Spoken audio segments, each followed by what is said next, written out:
నవాబ్పేటలో అతి దారుణంగా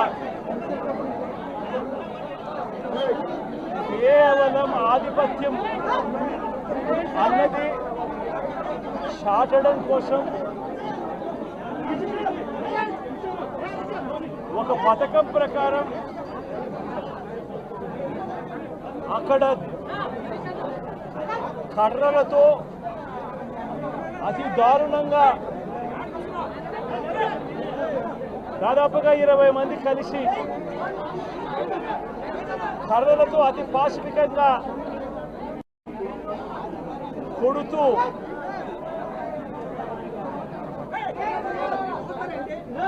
చివరికి హాస్పిటలైజ్ అయి తీవ్రమైన దెబ్బలతో వాళ్ళు హాస్పిటల్లో ఉంటే ఏం సాధిస్తా ఉన్నారు చంద్రబాబు నాయుడు గారిని అడుగుతా ఉన్నాను. మీరు చేసే ఈ కిరాతకాలు, ఈ దారుణాలు వాళ్ళ ప్రజలు ఏమన్నా భయపడతారు అనుకుంటున్నారా? ఎవరు భయపడరు. ఇది ఇంకా కోపంగా మారుతుంది. ఇది ఇంకా కోపంగా మారి చంద్రబాబు నాయుడు గారిని, తెలుగుదేశం పార్టీని రెండింటినీ కూడా బంగాళాఖాతంలో కలిపే పరిస్థితులు కూడా దారితీస్తాయి. మామూలుగా కొత్త ప్రభుత్వం వస్తే ఆ ప్రభుత్వం మీద వ్యతిరేకత రావడానికి కాస్త కూస్త టైం పడుతుంది. కానీ మొట్టమొదటిసారిగా చూస్తూ ఉన్నాం చంద్రబాబు నాయుడు గారి మీద వ్యతిరేకత అన్నది చాలా ఫాస్ట్గా పెరిగిపోతూ ఉంది. నిజంగా ముఖ్యమంత్రిగా ఉన్న వ్యక్తి గవర్నెన్స్ మీద ఫోకస్ పెట్టాల్సింది పోయి ఏం చేస్తూ ఉన్నాడు అన్నది ఒక్కసారి తనను తాను ప్రశ్నించుకోవాలి అని అడుగుతా ఉన్నా. ఈరోజు రైతులకు సంబంధించి వ్యవసాయం పూర్తిగా ముమ్మరంగా సాగుతూ ఉన్న పరిస్థితుల్లో రైతులకు తాను హామీ ఇచ్చిన మేనిఫెస్టోలో తాను చెప్పిన హామీ రైతులకు 20,000 రూపాయలు పెట్టుబడి సహాయంగా ఇస్తానని చెప్పి రైతులకు ఎగరగొట్టేశాడు.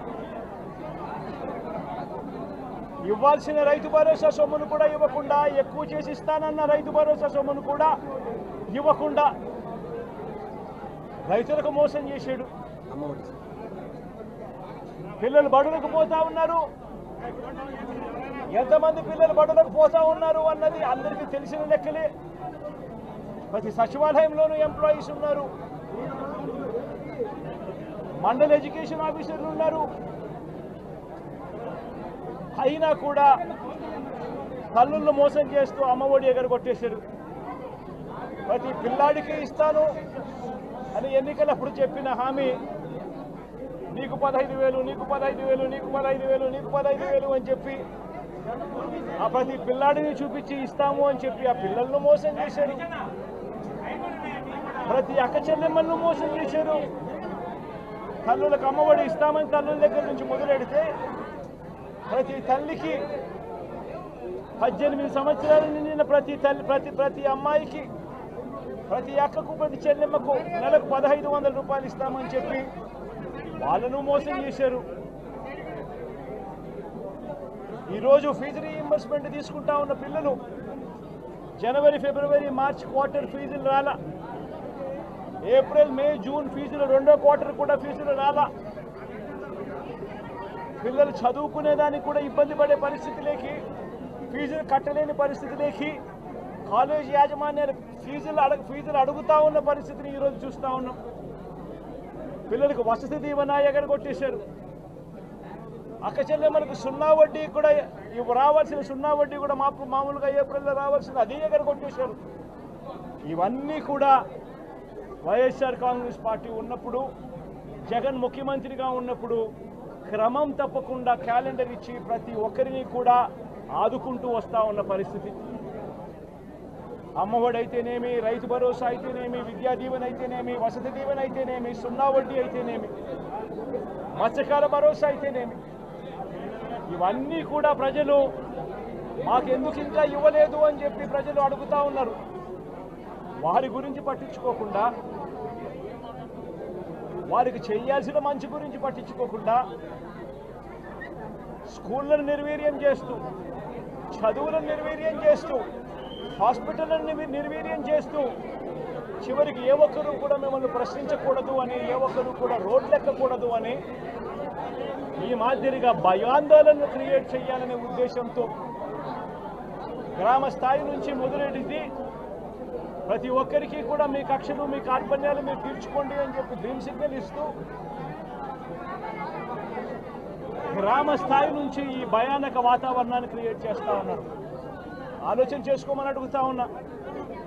మళ్ళీ చెప్తా ఉన్నా చంద్రబాబు నాయుడు గారికి, మీరు చేస్తూ ఉన్నది తప్పుడు సాంప్రదాయం. ఇది కనుక కొనసాగింది అని అంటే రేపు పొద్దున ఏం జరుగుతుంది అని అంటే, ఈరోజు మీ ప్రభుత్వం ఉంది, చాలా వేగంగా మీ ప్రభుత్వం కూడా తుడిచిపెట్టుకొని పోతుంది. ఆ తర్వాత మళ్ళీ మా ప్రభుత్వం వస్తుంది.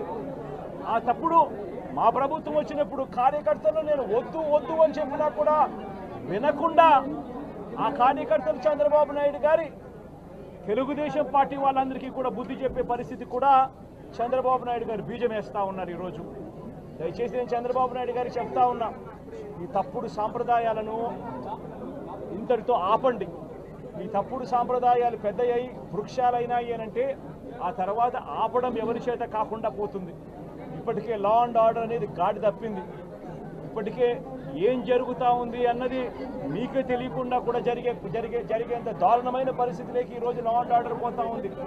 ఒక వైఎస్ఆర్సీపీ కార్యకర్తలే కాదు, వైఎస్ఆర్సీపీని అభిమానించే వాళ్ళే కాదు, చివరికి మహిళల మీద కూడా అగత్యాలు పెరిగిపోయినాయి, చిన్నపిల్లల మీద కూడా అగత్యాలు పెరిగిపోయినాయి.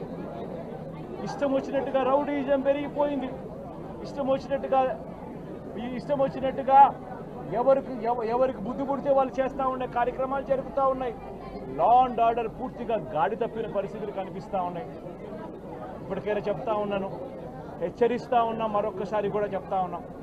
శుక్రవారం ఈ మధ్య కాలంలోనే జరిగిన ఇంకొక ఘటనలో ఏకంగా చంపేసిన ఘటన చూసాం నంద్యాలలో. శుక్రవారం నేను అక్కడికి కూడా పోతా ఉన్నాను.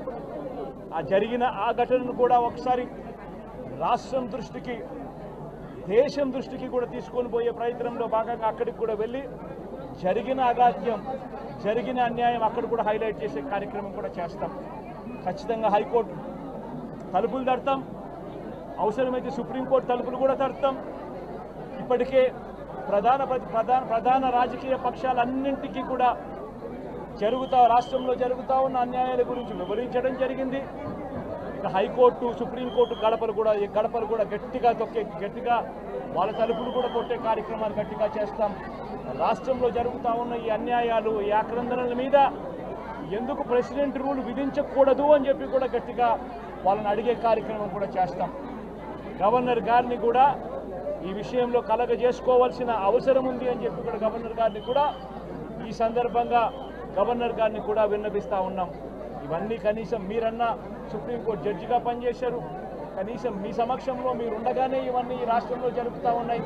దయచేసి మీరు కూడా కాస్తో కూస్తో చూసేసి ఉన్నట్టుగా పోకుండా మీరు గట్టిగా ఇన్వాల్వ్ కమ్మని చెప్పి గవర్నర్ గారిని కూడా ఈ సందర్భంగా విజ్ఞప్తి చేస్తూ ఉన్నాను.